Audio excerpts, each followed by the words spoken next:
All right, guys, joining us today is our guest, Perry Nickelston. Dr. Perry is a chiropractic physician with primary focus on performance enhancement, corrective exercise, and metabolic fitness nutrition, and trained from the American College of Addictionology and Compulsive Disorders. He is an expert in myofascial, orthopaedic, medical, and trigger point soft tissue therapy. He's a 1997 graduate from the Palmer Chiropractic University and a master fitness trainer with over 25 years experience in the health industry.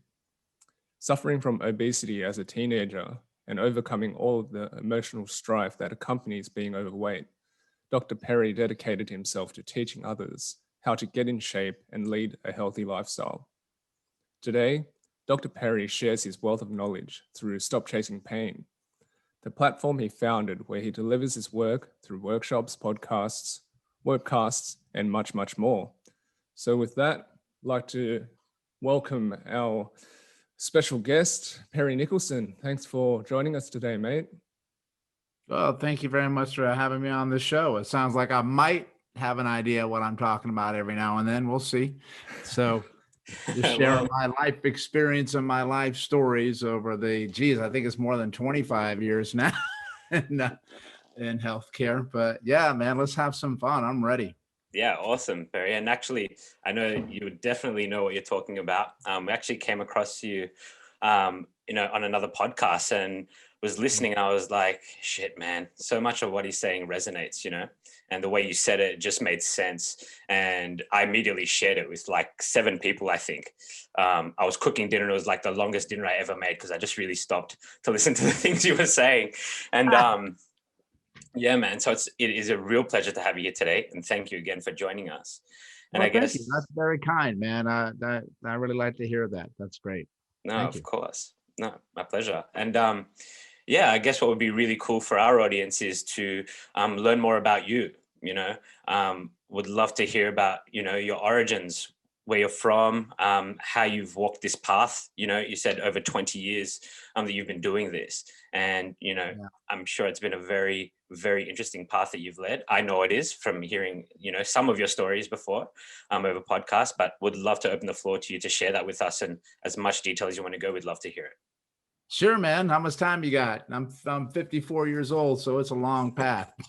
But I can tell you this much though, man, it's been a zigzag one, which means it's gone all over the place in circles and it's looped back over itself and gone places that I never would have expected it to go. But that's the journey of life, right? And most of my paths have been gone most of the time, honestly, not willingly. I'll be honest with you. Or at least I thought I was going in the right direction. And then the universe has a way of throwing some messages your way, most often through suffering that can teach you a lesson. And then you have to step back and say, am I on the right path? Should I be on a different? But I like to look at it this way. Even if you had suffering in there, maybe it was the right path for you, because that's the only way you're really going to change. I mean, you're not going to change when you're comfortable, because why the hell would you change? Because you're comfortable, right? Totally. So Totally. That's how evolution starts. And I've always had a curious mind ever since I got into healthcare. So here's the thing I run into all the time. People say, well, what do you do? And I'm like, that's a damn good question, because I don't have like an elevator speech to give you. So I don't say I'm a chiropractor, even though I formally got trained in one to enter the profession of healthcare, but I don't really do what most people think a typical chiropractor does. So when I say that word, you go to your file folder of an experience that you had already, or what you've seen somewhere, or what somebody else told you. And I'm like, I'm probably not doing any of that stuff. So I don't go there. And so I like to think to myself right now as somebody who I love to learn, and I love to teach. And that's what the word doctor means, actually. It means teacher. So if I had to say what I do, it would be a teacher. And people say, what do you teach? I like to teach options and possibilities is what I like to teach. And I like that people become aware of things they might not have been aware of before for themselves in relationship to their pain, their quality of their life, their habits, their behaviors, whatever. But also in relationship to when I try to help other, not just practitioners, but clinicians or people in healthcare or just humans, honestly. I like to try to teach people how to think, really. And in order to think and find answers, you really have to have an open mind to do that. So that's kind of what's driven me. Is in the beginning, I got into this because you shared a little bit of that in my story where, I was very obese, overweight. I didn't like who I was. I actually hated who I was as a person and how I looked. And so many humans are like that these days. And I just knew that when I got through that, I wanted to help other people do that. But I've also suffered from chronic pain in my life and autoimmune disease. And that's why I got into this, so I could help others. But I was always very frustrated of why it didn't give me the answer I was looking for. Honestly, it gave me lots of different treatments and techniques and stuff like that. But I don't really think it gave me the answers of, well, why in the hell is this stuff happening in the first place? Not just what to do with it. And that's what medicine seems to be, is what to do with what you walk in, as opposed to why in the hell are you falling apart all the time? And why, when we give you all these great therapies that work, because every therapy works for someone, that's the dirty little secret, but why does it stop working? What's the deal with that? All right. And I got so frustrated because it seems like people expect the human body to be frail and have all these pains, and you're just getting older bullshit. Sorry, I'm going to curse a little bit because it upsets me when people say that. And no filter here.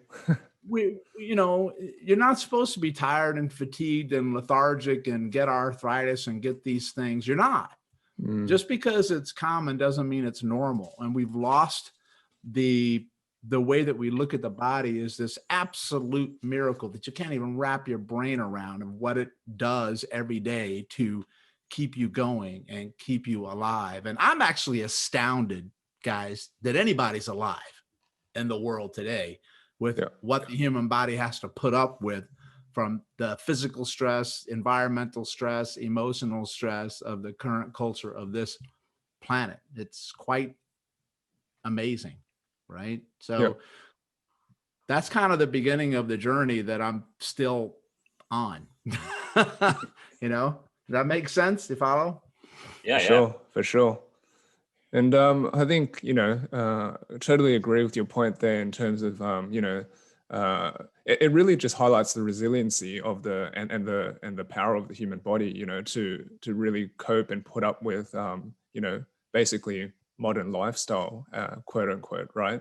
Shaun and I talk about this, off the cuff all the time. But what I really wanted to bring you back to, again, like Shaun mentioned before up this top, that he heard of you through a podcast, which, I was one of the people who he shared it with. And subsequently, I also shared it with a few people because I did find it also quite resonating with some of my own story, right? So as part of your story, you had your thyroid removed.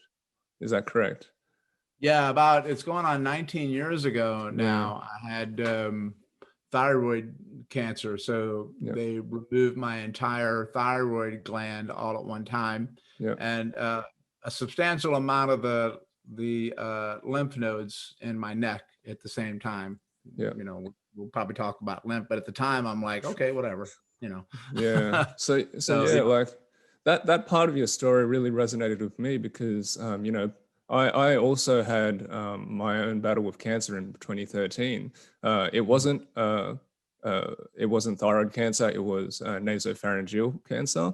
But they did, do chemotherapy and radiotherapy in the head and neck region, and now my thyroid is effectively, dead because of the radiotherapy that they did. So, immediately I sort of resonated or connected with you and your story there. And I think that, talks a little bit to this view of Western medicine as well, and how we see it. It's quite prescriptive in terms of like for me, I reflect back on my experience of being diagnosed, and it was quite a surprise, and there was a lot of fear involved in that period of my life, and Yeah. I didn't really question anything with regards to what they said they would do to treat the problem. But now looking back, 7-8 years ago, perhaps I would have approached it a little bit differently. So, I'd love for you to talk about that, and that, I guess, that difference of viewing well-being and health, I suppose, from a conventional standpoint, where I guess there's this topical, I guess, treatment, I suppose, that is prescribed for most things, and then things that we can do to look to heal from within, essentially, right?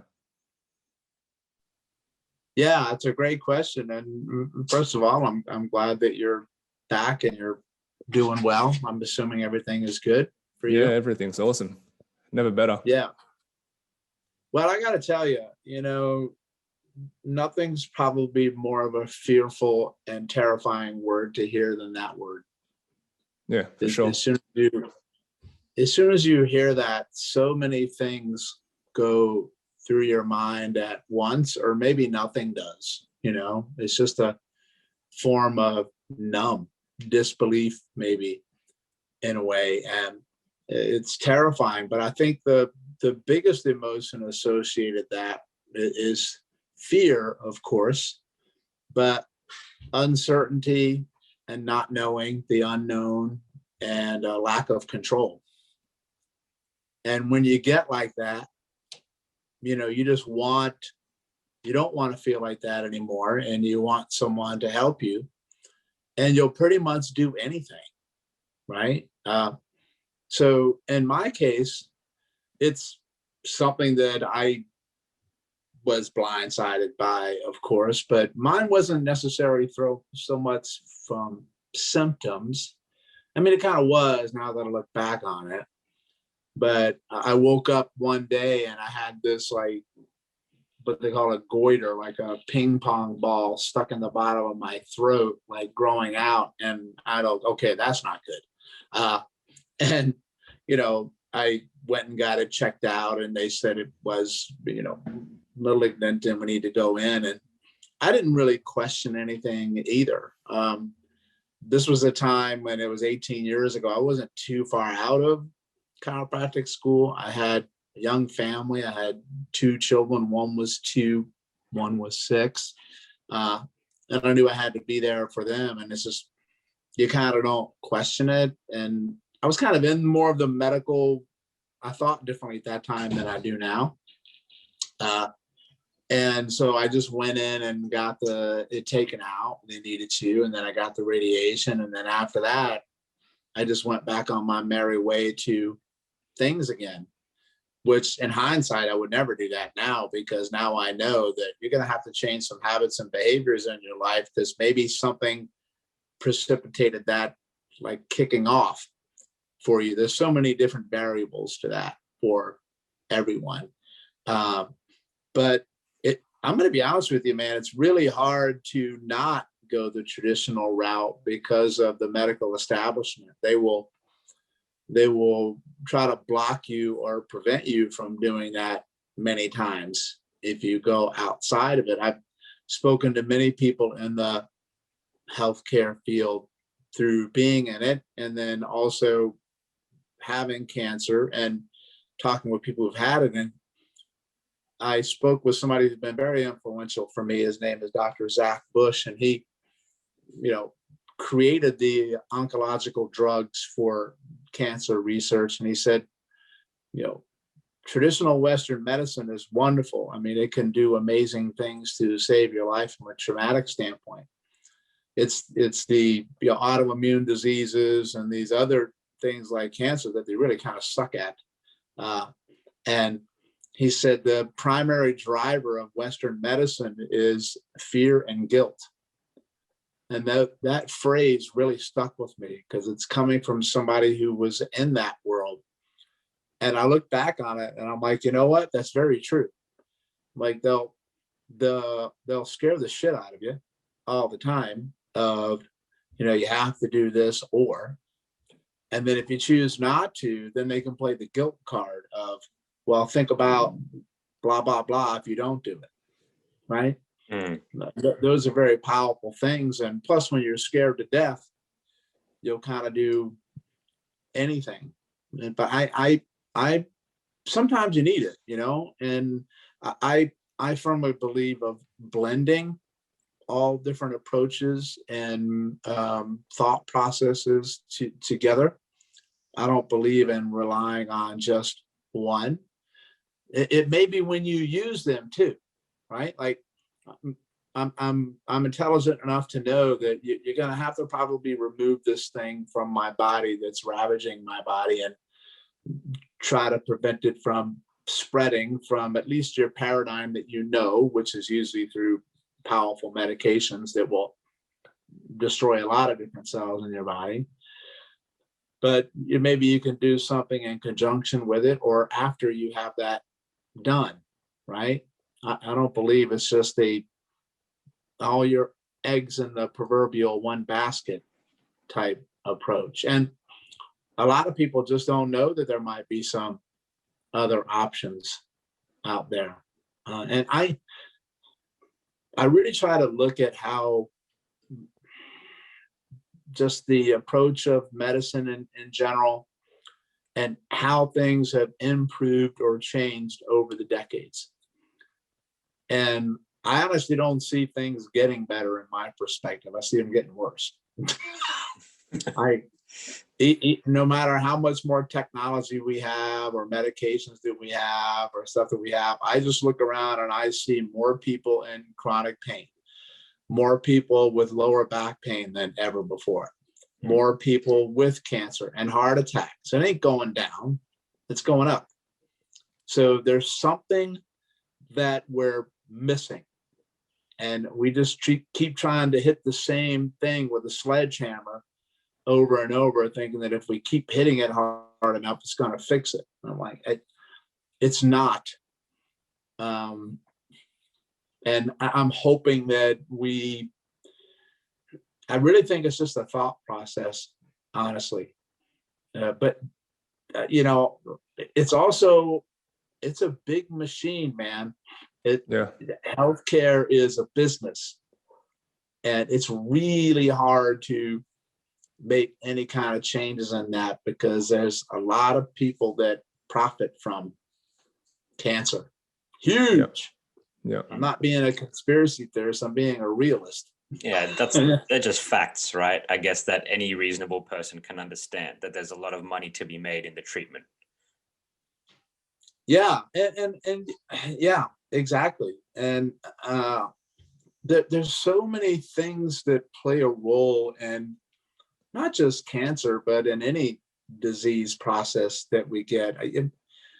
It's not just one. This is why we struggle. I think in medicine, we try to look for one cause, one cure. Like we're trying to treat these autoimmune diseases or degenerative disorders or Parkinson's or Alzheimer's or even cancer. And we're looking for one bad guy to blame. Like, okay, here's your malaria. This malaria causes malaria. So let's just kill the malaria with the drug and then you don't have malaria anymore, right? Like one shot, one thing. But it doesn't work like that with autoimmune disease. It's a cocktail of an endless array of things that contributed to it or why some people get something or don't get something. I don't know if we'll ever really figure out why, because it's environmental factors, it's emotional factors, it's genetic factors, it's all these sorts of things that add up. Like you could have A, B, and C happen to you and you're right on the edge of getting sick, but you don't get D and then you're good. But if you get D, you're screwed. Like, how do you know? So, but we go after these processes like that. Like we're trying to help these lifestyle diseases, like we're trying to, I don't even like the word cure, and I'll tell you why in a moment, but like we're trying to cure an infectious disease. Yeah. They're not the same thing at all. Not at all. And when people say, oh, can you cure me from pain? Well, there's no cure for pain, because cure, when you look at the word, has an implication that you won't get it again. And that's not possible with pain. There's no cure for that. There's only management. And what I mean by that is that if you manage your life right and you do things with your habits and behaviors, it's pretty good chance that you're probably not going to get pain, besides some of the way that's built in for us to say, if you touch that hot stove, it's going to hurt, because it's got to teach you something.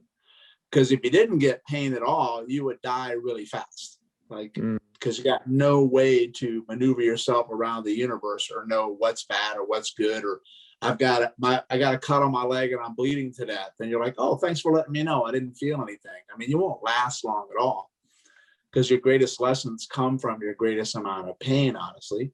But there's only management. And then people say, well, how do you manage? Well, I mean, that's a lot of different ways. It's your lifestyles, it's your behaviors, which usually comes down to your thought processes, or your cultural environment, which is a big one, right? So which leads me into what my definition of pain is.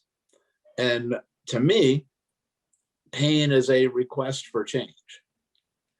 It's a request you can request from your body, for sure, whatever part of your body you believe is talking to you, that it's requesting it. Sometimes it requests it nice and subtle, and sometimes it requests it, but it punches you right in the face. Like, there's different degrees of getting your attention, because pain is an attention getter. And you'll usually change something that you're doing when it hurts. Right. And if it hurts long enough, is when you usually change it. And that's that request. But here's the thing, we don't always listen.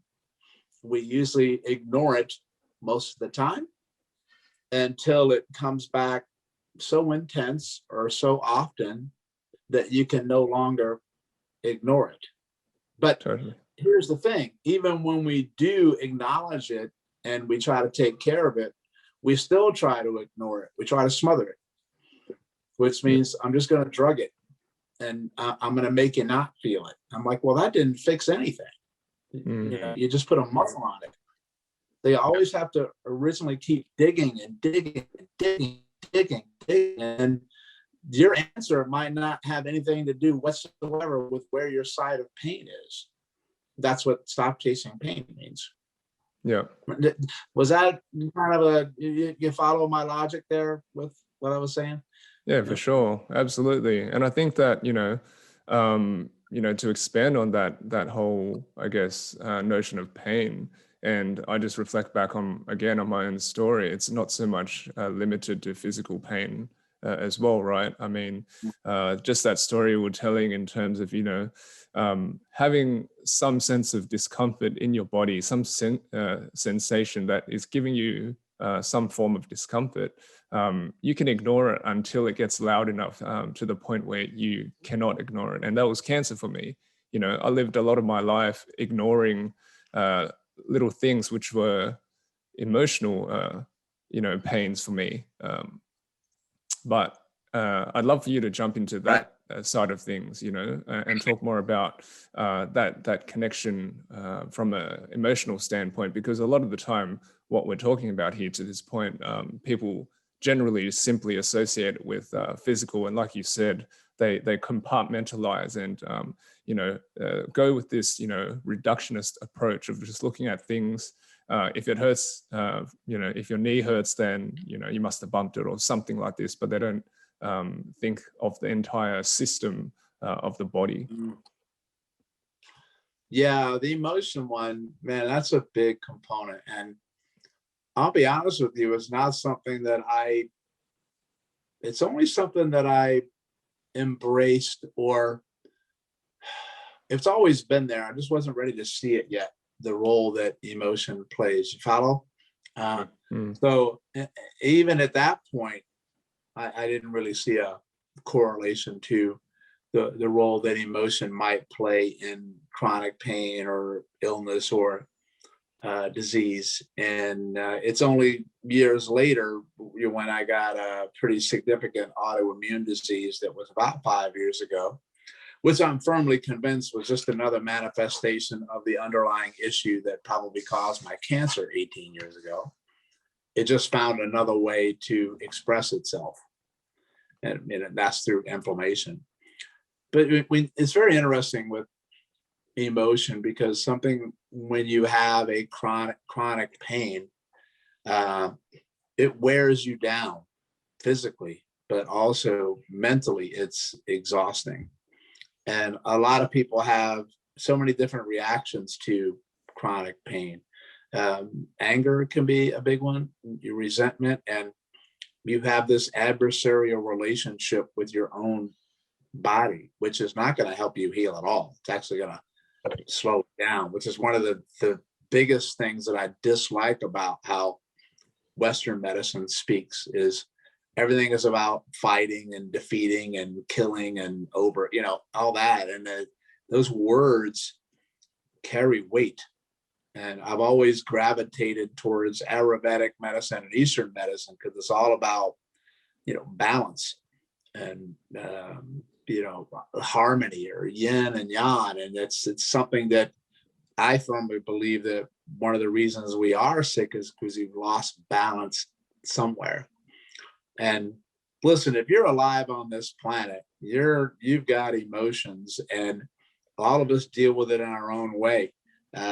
Sometimes we deal with it through just shutting down, which happens a lot, and you compartmentalize things and you put it to the side and you say, I'll deal with it later. And sometimes you never deal with it later. And then that stays in your system and it finds its way out eventually. It's like taking a air balloon and then trying to submerge it underwater. The more you push it down, the harder it pushes back. And it's going to come out eventually, whether you want it to or not. So we push things aside until they come out. And sometimes these illnesses can be transformative for people, though. I mean, how many people have realized after they've had something where I need to change something in my life, it was an epiphany, whether you're at death's door or not. I mean, that certainly happens a lot with cancer. If you can come through that other side, so many people can embrace the beauty of life, but the empowerment of that too, through choice, right? Through choice. And I didn't really look at emotion before in regards to chronic pain. I kind of honestly, like a lot of people might still do, until they get hit with their own personal issue. Or usually it's not even so much for yourself that you'll change, but you'll change when somebody else that you love is suffering, is usually when you'll see it. I just laughed it off. I thought it was kind of ridiculous, honestly, at the time. Now it's a huge driving factor for myself, but also in everyone that I see, because there's, we're treating these labels and these diagnosis names, but you have to remember that they're attached to a human being that has got a story, that's got a life, that's got a soul or a spirit or an energy, whatever you think. It's something that's there, because that's the difference between something that's dead and something that's not dead. And that plays a role in that, right? And especially now that I've seen it, and I've gone through it, it's been transformative for me in a way that I really can't even put into words. The one thing I know for sure is that anybody that I've spoken to who's gone through a significant amount of suffering and come through it, every one of them has a sense of gratitude that it happened to them. Totally. And it seems crazy, but it's not, because it teaches you something that you would have never gotten a lesson from if it didn't happen to you. Like I would not know I wouldn't be talking to you like this if I didn't go through it. I wouldn't know about the lymphatics that I talk about, or the emotions that I talk about, if I didn't hit a point where I completely broke mentally and physically. It's almost like when they take the special forces and the Navy SEALs, they break you down into a mush, and then they can mold you back. And I think that sometimes that has to happen. And I feel it's an obligation for me, and why I do what I do now is to share that message with other people. As I know that if I was there and I'm in this industry of healthcare and I didn't know what I know at the time, that I don't think that the average person has a chance. And the one thing that stood out with me was really emotional, and sometimes I still get choked up about it, is when I got my initial diagnosis of cancer, and they had to determine if it was malignant or if it was spreading. So they had to do like a full body scan with the dye. Yep. So that's a very emotional moment to know just how far is this thing in my body. And they put you in, they get you in the thing, and you're wearing a robe and nothing else. And trust me, just that is terrifying. That's a form of vulnerability where you are there almost naked in an environment and waiting to get this sentence of what it says. And the first thing that I noticed is that now I'm not saying it's everywhere, I'm just saying it's in my case, I was very procedural. I really wasn't treated as a human that was getting something done to see where I go next. It was just boom, boom, boom. And I realize that you may have to do that with where you are, but I got to tell you, if I just had a single solitary moment of like a reassurance or a hand on my shoulder or a something of why we're doing what we're doing. And I'm in this business and I knew what they were doing and I felt that way. Yeah. And I know that if it's somebody who's not and they're going through that, and why is that important? Because one of the things that we're finding is that stress, incessant, never-ending chronic stress, causes disease. It's the number one cause of chronic disease, which is what we're getting hit with now. And the number one stressor to the nervous system or to the brain, based on what I've learned so far in studying psychology and pain science and neuroscience, is a couple of words that we mentioned before. The most terrifying and stressful thing to your brain is uncertainty and a lack of control and not knowing. And if you're in that state when you're sick, it feeds sickness. It's called sickness behavior. It's a term in psychology and medicine called sickness behavior. And the body just, boom, shuts. Looks like a survival kind of response. So that's really what I focus on now, is doing whatever I can in relationship to how I communicate, or my language or my body language or what I'm doing. So there's a sense of, first of all, connection to another person, but the decreasing uncertainty and lack of control. That is fundamental to health. And I'm almost done. I know I'm going off a little bit, but why now, with the world the way it is, with a global pandemic and lockdowns, and people are in a tsunami of unknown and lack of control and uncertainty. And I really fear for the repercussions that what this has done is going to do for generations. It's going to go much longer than, okay, we're back to normal, which who the hell know what that's going to be like, but it'll be generational, the repercussions from this wave.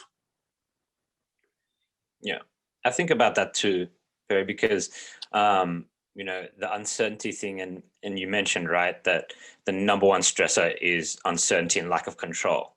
And right now, everybody's swimming in it.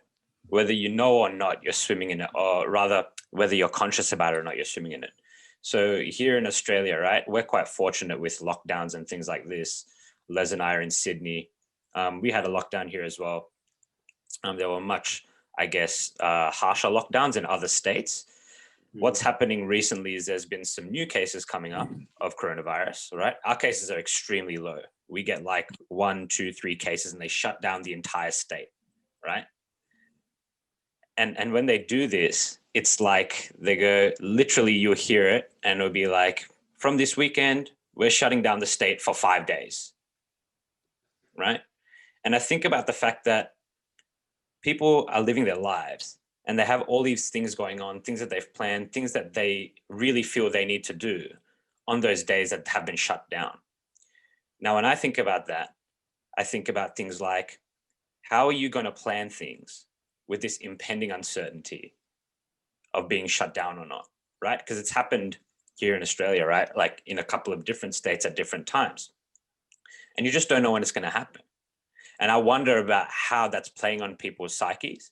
And from hearing what you've just said now, which I've heard you say before, which was one of those things that really resonated for me, which is that number one stressor on your brain being the uncertainty and lack of control. And right now, at large, we don't have it, right? Right. Yeah. And here's the thing. I mean, if you think about it, I mean, so when somebody takes away your ability to control your own destiny, that's the thing, right? So we can control our stress level based on our choices, and they're taking that choice away from you or when it's going to happen. And why that's so powerful is because the brain is designed that way. The brain is a pattern recognition prediction machine, which that's the way that it survives, because the number one goal of your brain is for you to not be dead. That's its goal. Like, happiness is not the goal. Joy is not the goal. Perry don't die today is the ultimate goal. And in order to do that, it has to be able to scan the environment, and it's doing it all the time, right? Whether you know it or not, it's subconsciously doing that. And it uses information, and information to your brain is mostly sensory input, what you see, what you taste, what you hear, what you feel, but also what you've had of all those in the past, right? Because that's your story. That's why we can become used to something like, oh, we've always had lockdowns. Like, you know, it'll get to that point because you just adapted to it. It's your new normal that you have. So you get this sensory input coming on in, and then your brain has to determine, what am I going to do with all this input? And it's going to base what it's going to do based on what it did before, right? Or it's going to take its best shot. And then it uses that and say, based on what I'm getting here, I think I can pick up a pattern, or there's some craziness going on, but this is what I predict will happen next. Right? Yeah. And then when it does that, it feels a sense of resiliency and assurance, because I can predict what's coming next. So it decreases what they call your threat response, your survival response. And that impacts your nervous system. And if you are in a sense of control, you can relax a little bit, you know, like, right? It's like walking through the woods, and then you've got a sense of where you are and what you're feeling, and you feel safe. But all of a sudden you may hear noises somewhere that you can't see. Then all of a sudden you're like, uh-oh, that could be bad, right? And so the stress response goes up, and your nervous system goes up, right? And then we call that a sympathetic fight, flight, freeze, freak out, where you're in this mode of, I can't relax, because if I relax, I'm going to be dead, right? So the brain says, dude, don't relax yet, because as soon as you sit down, you're going to get eaten. So you got to keep going. And here's one of the things that was one of the most powerful things that I learned, because most of my life, I suffered from, you know, anxiety, depression. I had a lot of social anxiety. I was very uncomfortable around other people because I was uncomfortable with who I was. You follow? Like, Totally. if I didn't like myself enough, why would anybody else like me, kind of thing? And it was soul crushing for me most of my life.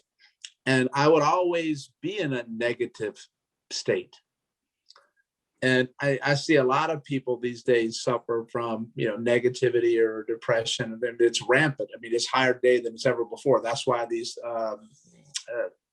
drugs for depression, or some of them are like Tic Tacs these days. But it was reassuring for me when I read that the brain is designed to be a negative machine, because its initial thought process has to be self-protection. And in order to do that, it needs to think of what's the worst case scenario here. So it thinks negative first because it's just trying to protect you. Then after it realizes, okay, it's not so bad, then you can flip the happy switch, right? You can flip the positive switch. But sometimes we beat ourselves up because we always think negative, but you realize that that's the first reaction. And then what we can do as human beings that make us unique is then we have choice. So I use a phrase all the time: first instinct, then choice. You can't override the negative response. It's not possible. But you can override the other one. But here's the kicker.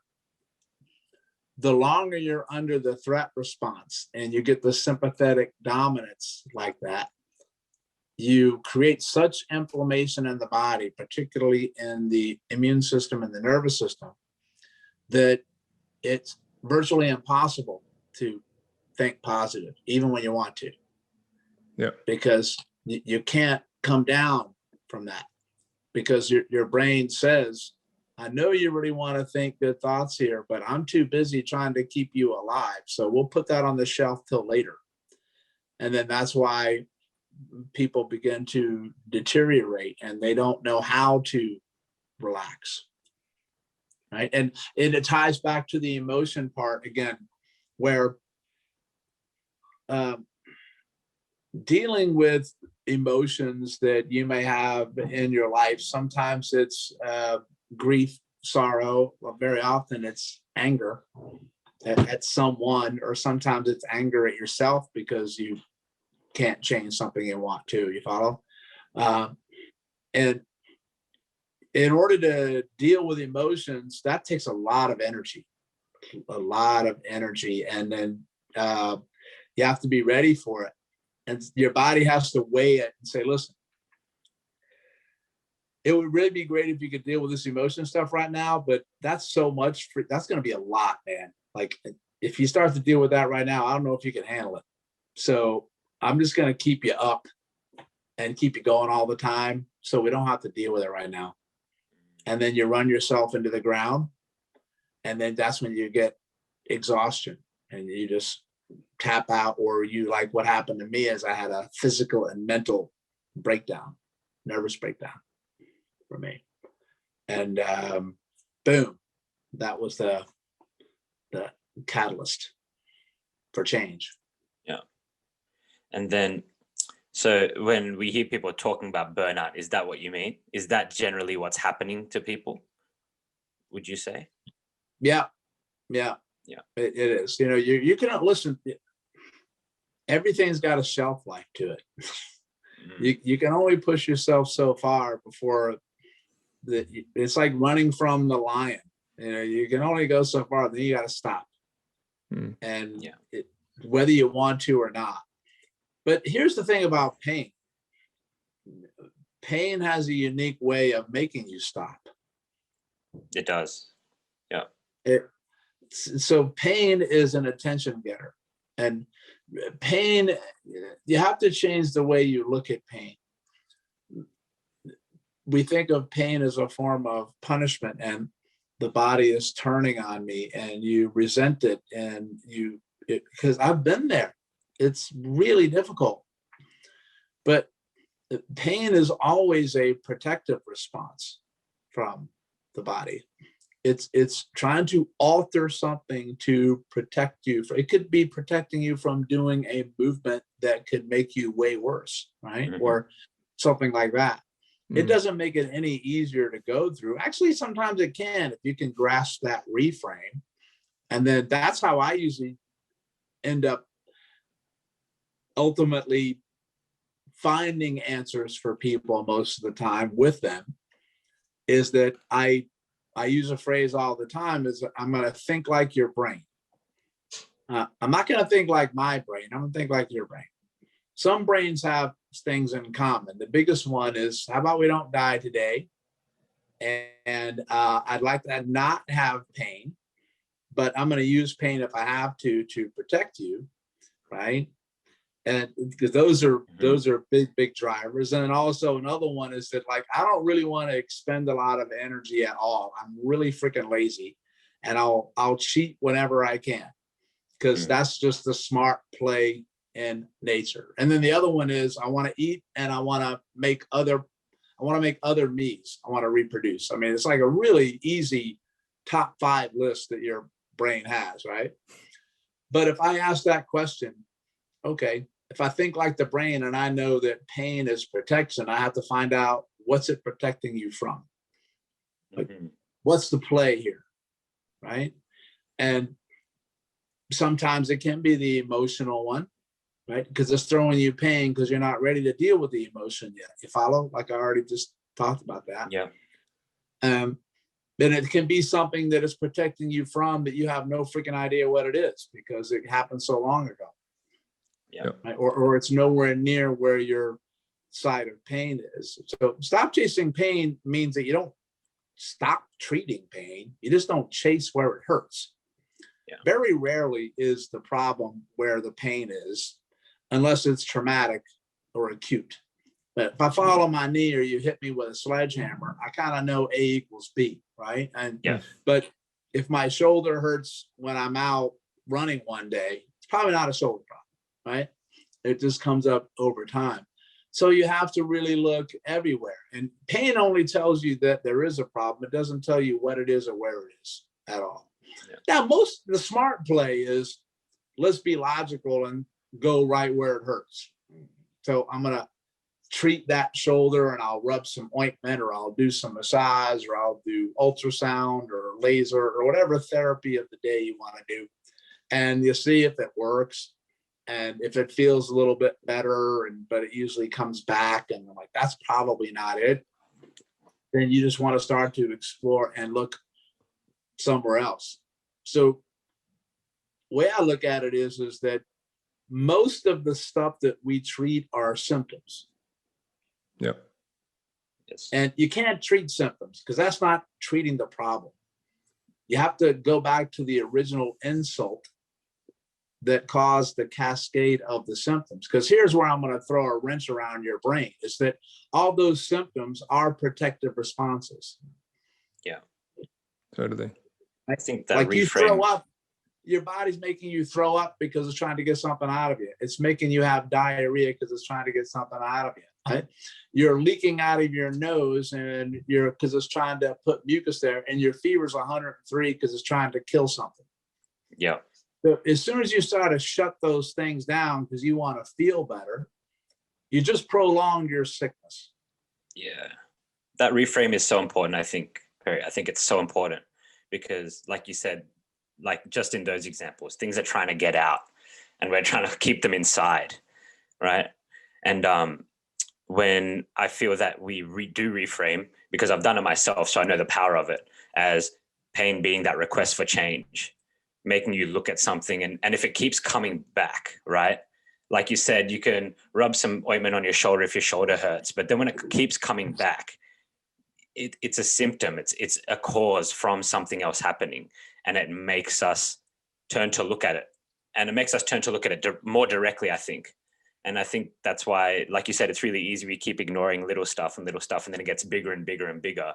And then when we realize that that is a request to look at it face on, then we can do something about it. That's actually gonna help us manage that instead of just trying to quell it for that short time.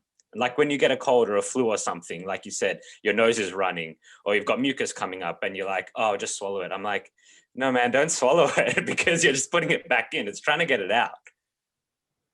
Yeah, exactly. Or, just blow your nose, like, just get it out of your system, and don't be so quick to take your over the counter because it makes you feel better. I feel like a lot of us just trying to shut it down, Yeah, I but don't that's want not people how to to do it. suffer, man. Yeah. So it's the same with pain medication. Like, if you're really in a lot of pain, I don't want you to suffer, because that's going to put you in through a sympathetic response too. So there's a fine line. It's only when all you do is pain medication that you're running into trouble. And that one can be crippling. And it's one of the reasons why, at least in the United States, we have a huge opioid addiction problem, because one feeds the other, and then you need more, and you need more, and you need more.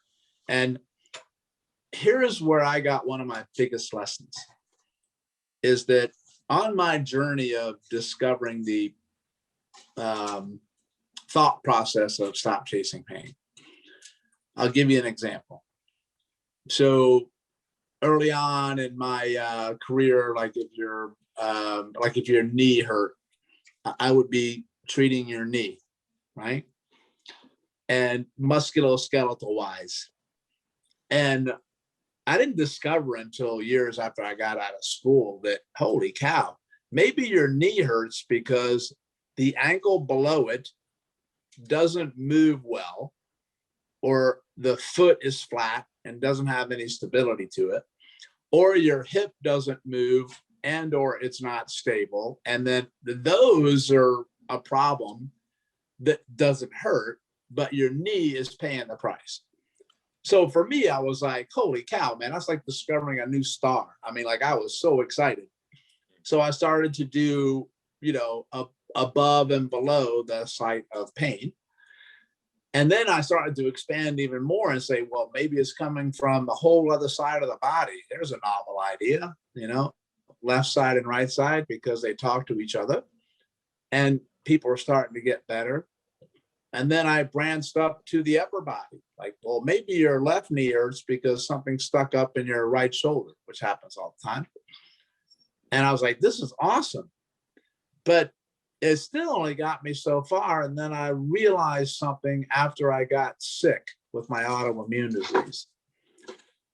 There's a lot of different systems that are inside of the human body, right? From your immune system, to your nervous system, to your cardiovascular system, your lymphatic system, all that. And out of all my years, the only system I was ever concentrating on was the musculoskeletal.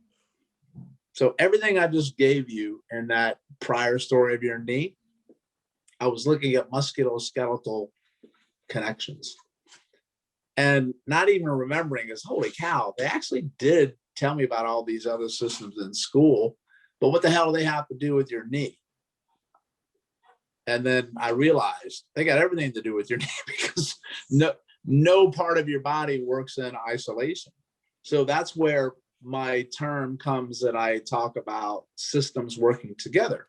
So no system in your body ever works alone. It never gets injured alone, and it never heals alone. And when I started to look at all those working together, which is kind of like nature and ecology of a community, my results went even higher, because I started to expand. Okay, well, maybe the knee hurts because it's not getting enough blood flow to the knee, because something have restriction in blood flow higher up. They just can't get to the knee. Or maybe your knee hurts because you have an underlying inflammation in your body, because you have a high amount of your immune system going crazy, because you have a gut infection like leaky gut or constipation or diarrhea, which causes inflammation and an immune system response and a backup in your lymphatic system, which will affect blood flow to your knee. And then you're going to move your knee differently because your abdomen's swollen. Holy cow. Like, this is great. Like, then it really hit home to me about having conversations with my client and really talking to them about not just their knee complaint, but their overall life. So that's the person who says, yeah, I have constipation. I've been dealing with that for a long time, but I'm here for my knee. Mm. I'm like, how many people you seen for your knee? Oh, about 6. And what have they been treating? My knee. And I'm like, so how's that working out for you? Not so good, right? Because otherwise you're there. So in my world, the last thing I'm going to do is treat your knee, because if it was your knee, you wouldn't be there, because they would have fixed your knee. Now that's assuming that the knee isn't really broken or damaged and that they didn't miss something. But I'm the guy that's going to go after that stuff that you told me that you don't think is relevant at all. I think it's the most relevant thing in the room. It's the elephant in the room. Right? Sure.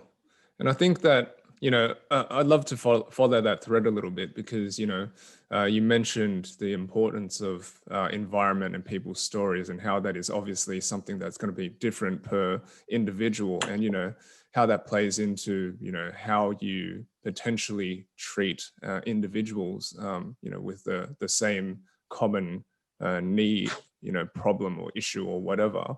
And I'd love for you to, bring to light a little bit more, because you speak about this quite a bit in terms of the lymphatic system and the importance of this, because I think that for most people, in society generally, they will collectively just think that, like you said, if it's a knee issue, then it must be musculoskeletal, and there's nothing more to sort of look past. But I'd love for you to raise the curtain a little bit on that, I suppose, and talk a little bit more about that.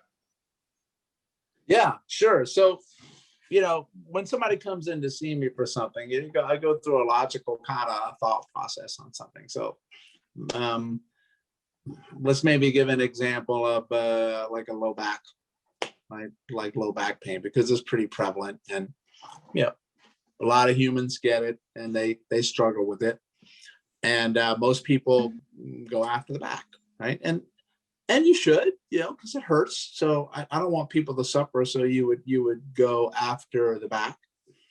But what they're finding is that pain has no correlation to the amount of or extent of damage to tissues or biology or to structures. So there's a lot of people who have really horrific lower backs on an x-ray, and, arthritis and multiple herniations in between the discs. And they're like, well, thanks for letting me know, zippity doo dah. Can I go run now? Like, I don't feel anything. And then you would think, how are you walking? And then you get somebody else who is 17 years old, perfect back, they can't walk. Like, what's the deal? So that's a slippery slope, because we always like to put A with B. So if somebody sees something damaged on an x-ray or an MRI or a test, there's your culprit. Not really, maybe, but sometimes psychologically it becomes your culprit and you can't let it go, right? Yeah. And then that's where the pain comes from, because until they get rid of that, I won't feel better. I won't feel better. So, but they go after musculoskeletal. And in my world with chiropractic, that's a lot of what I did with the back. But people would get better sometimes, or just a chronic stuff that I usually began to focus on. But that's only one small system of the body. And then I started thinking to myself, well, there's this whole other side of the body called your front. Maybe I'll look there. And then I would start to look there, and I would look at your core or your transverse abdominis. For people that are listening that might know anatomy, your transverse abdominis, which is your seat belt stabilizer muscle, or your obliques or your rectus abdominis, all those muscle names that are really irrelevant. And, I'd do something to strengthen those, but it was still musculoskeletal or musculoskeletal, which is my favorite way to say it. Not realizing that sitting below there are a lot of other important structures, like your organs. Yep. And a lot of and different systems and blood flow, and the nerves that are coming off the back that sit in that region that might have an effect on the lower back. So I started to just begin to do opposites a lot. Like, I began to treat the front in relationship to the back. And the first thing that was surprising for most people, and it was actually surprising for me when I first started, but now it's not, is just how excruciatingly painful and uncomfortable the front was to touch. Okay. And it's not supposed to be. That's the takeaway. But nobody really felt the pain in the front. They felt it in the back.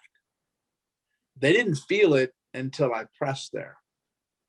All right. And here's the big thing that really hit me is that, so consciously, they knew the lower back hurt because that's why they came in.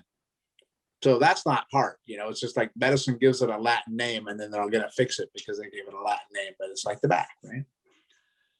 But the front has always been hurting you. You just didn't consciously know that it was hurting you. You subconsciously, your brain always knew that that area was really, really painful, right? And then when you look at the brain, it's the subconscious behavior, the subconscious that drives everything that you do. So what I've discovered is that usually where you're hurt is consciously where you know it hurts. That's not where I'm ultimately going to find the answer in my world. I'm going to treat it, but more so because you expect me to. So it's going to relax you to say, okay, this guy's treating where it hurts, so I'm doing that for you. But I'm going to go after the place that hurts the most when I pressed on it that you didn't know hurt. Because that to me is the ultimate driver of your habits and your behaviors at a subconscious level, because it's the subconscious level that ultimately drives your habits that you don't know about. Yep. And so it just so happens that when you know anatomy, you know that all the blood flow to your lower back comes from the front, and all the inflammation that's in the front can irritate the nerves along your spine. And it could cause excruciating pain in your lower back and down your leg. And then to go even deeper, why I started to look at systems. So this is something I usually ask when I teach my courses. So let's say that somebody comes in with a lower back pain and they're coming in for treatment. So, and you're going to do treatment to the back. With whatever treatment that you're doing to the back, what's the goal of the treatment besides relieve? So the goal is to relieve pain, right? So, but when we do our treatments in there, what are we trying to accomplish in that region to help them get out of pain? What do you guys think?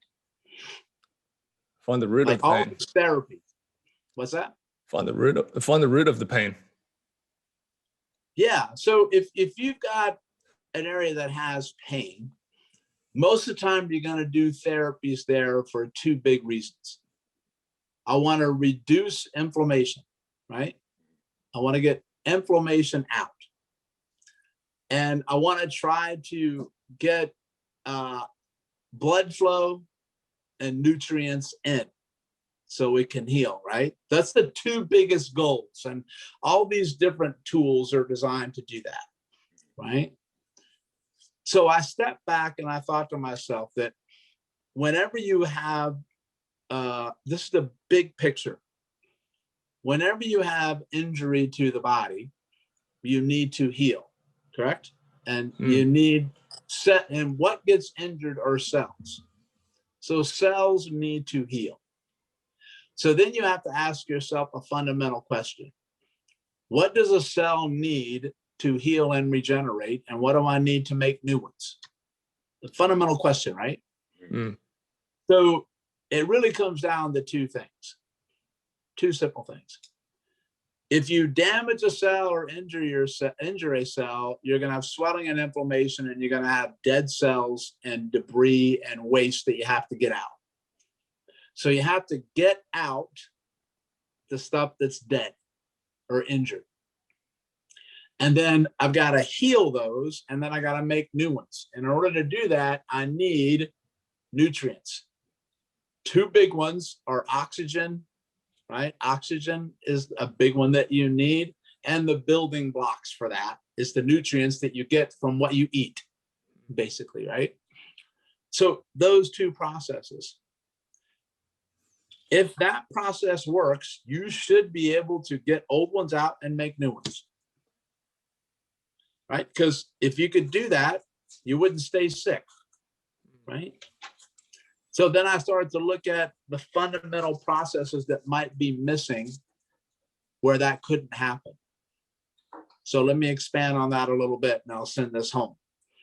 If your lower back hurts, you have swelling and inflammation, you got damage in your lower back, all of that debris has to get out, right? And the primary way that it gets out is through two systems of your body: your circulatory system, your cardiovascular system, and your lymphatic system. So it gets out through the veins of the body, and it gets out through lymphatic vessels of your body, which are actually linked to your veins. So the lymphatic system is part of your immune system and your cardiovascular system. That gets rid of the bad stuff, right? And then once that gets out, you need to have new stuff come in. Well, what brings it in? Well, then that's blood flow, right? And that's back to the artery system, cardiovascular system. If those processes are blocked somewhere, it won't be able to do it. It won't be able to do it.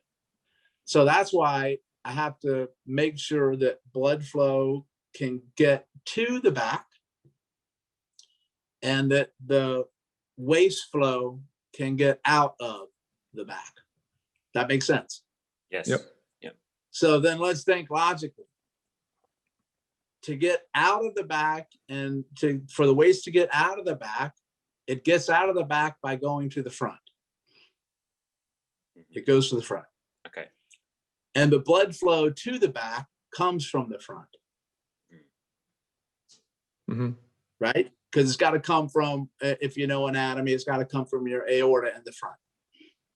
Right. And then the waste gets out through the front, through your lymph and through your vena cava, your veins, right there. So my question is this: if you want your back to heal, if you're blocked in the front, it ain't gonna heal because it's not able to get what it needs to heal.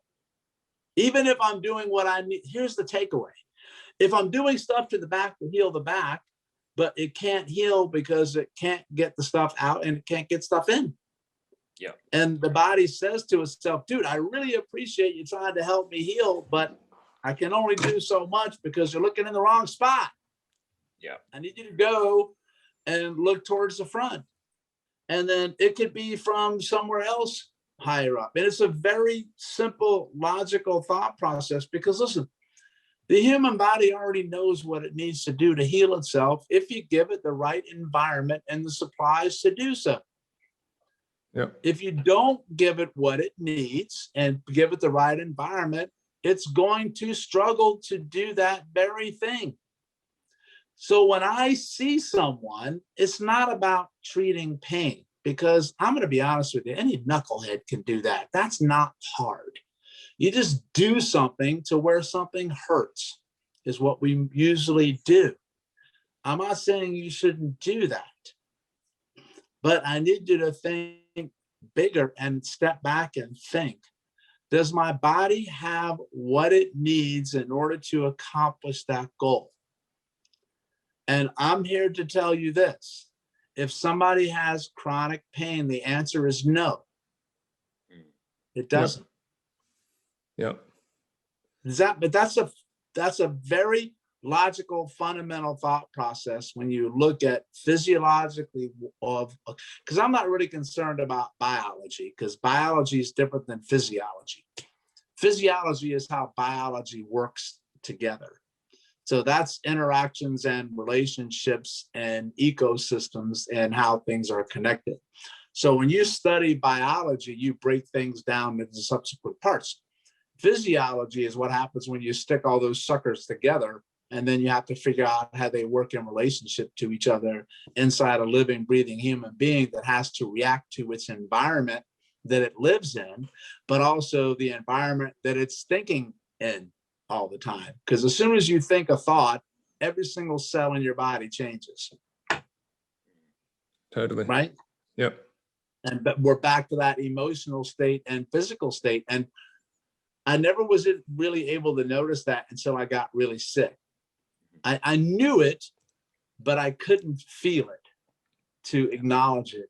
So here's when it happened for me.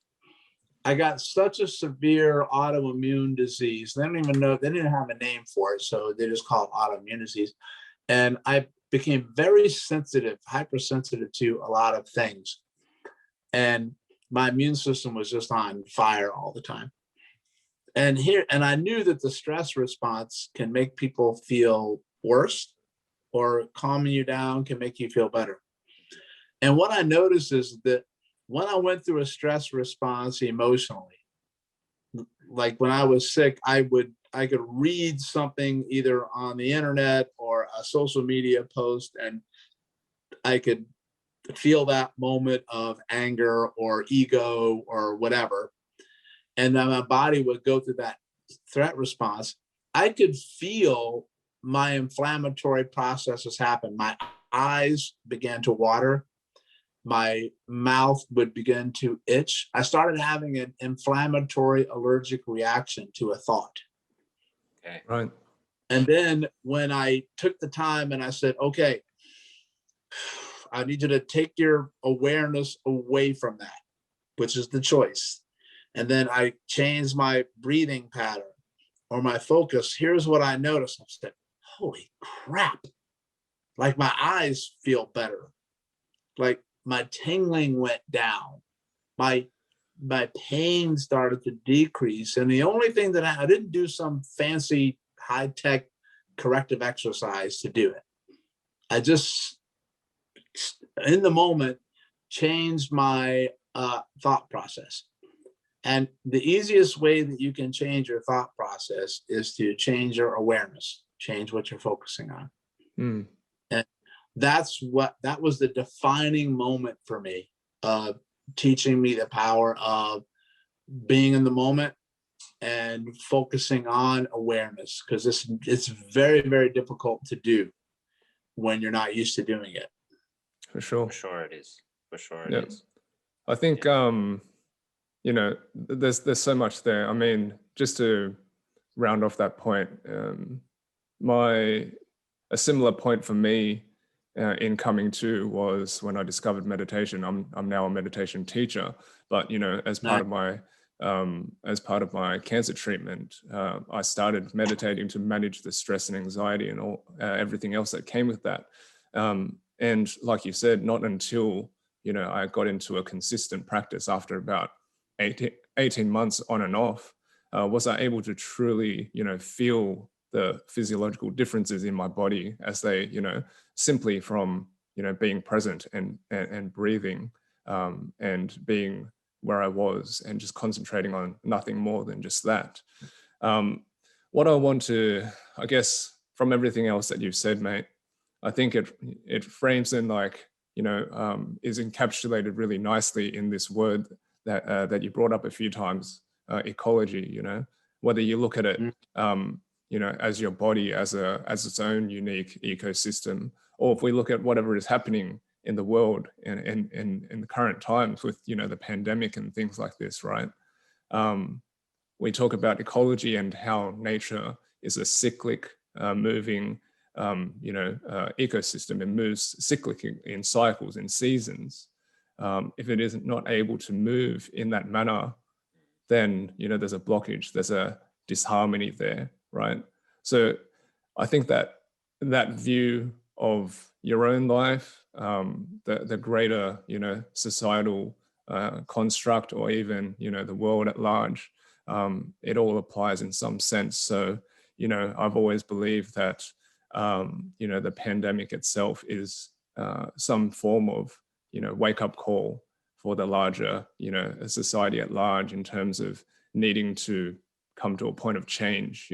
This is it. The world has stopped for quite a long time, and perhaps it is a little indicator that we need to, pivot or adapt and do something differently. But yeah, I mean, we might leave it there, mate. I mean, it was an absolute honor and pleasure to speak with you, Perry. Thank you so much for your time, and our audience is going to, really prosper and get a lot from this conversation. So again, thank you so much for your time and wisdom. And I'd love to, give you the floor to, share with our audience where they can find you, mate. Yeah, well, first of all, thank you so very much. I had a really great time. I think we hit what they call the flow state, which means that time stands still and you're like, how did 2 hours go by? At least it was for me. It was for me too. Yeah, for sure. Yeah. Absolutely. Yeah, absolutely. And hopefully I didn't go down too many rabbit holes. And, I love this stuff. And when you ask a question, you can come back an hour later and I'm probably going to still be talking, but, that's what I love. Sense. It all makes sense. Rabbit holes is what we do. Rabbit holes is what we do on this show.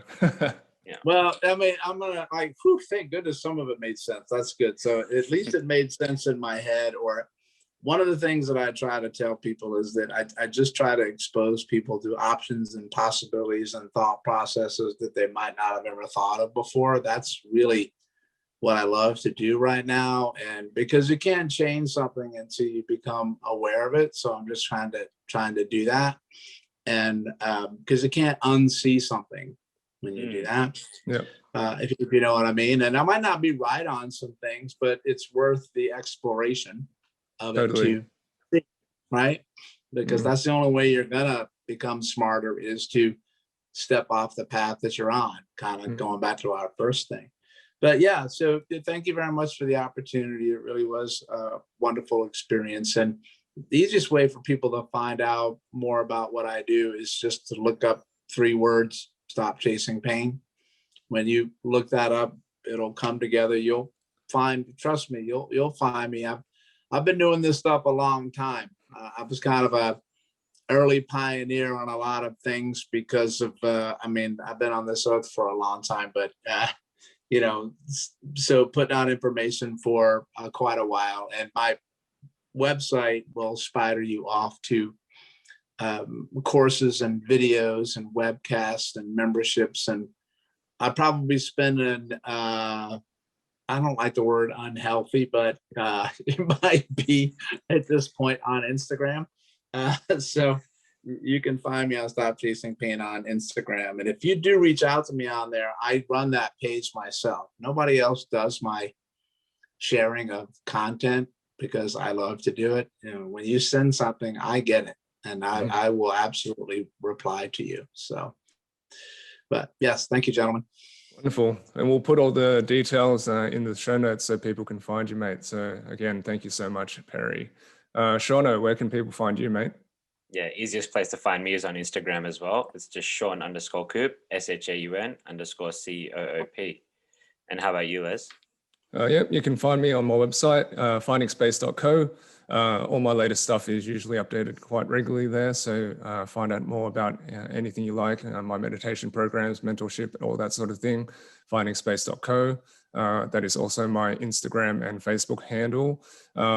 You can also find Shaun and I on true-north.co. That's our latest co-creation, where we offer a 6-week mentorship program about finding direction and clarity in life.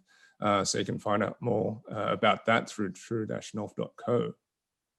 And I myself, Perry, just really want to thank you again for joining us today. You just have this, not just a wealth of knowledge, just wealth of understanding, I feel. The way you're able to tie things together, the way that you have really considered things and considered people and the lives that they live and how that can contribute to what they're going through and then how to manage that. I think it's beautiful and amazing. So I really want to commend you for that. Well, thank you very much. That's probably one of the kindest things you could say. Really, truly. Thank you.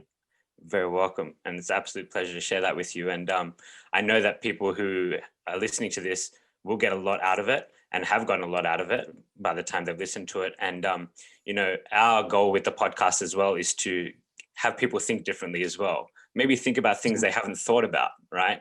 And you've really put a lot in front of people today to do that. And I hope they take that on board and really, you know, start to ask themselves different questions and think about the options and possibilities that are before them.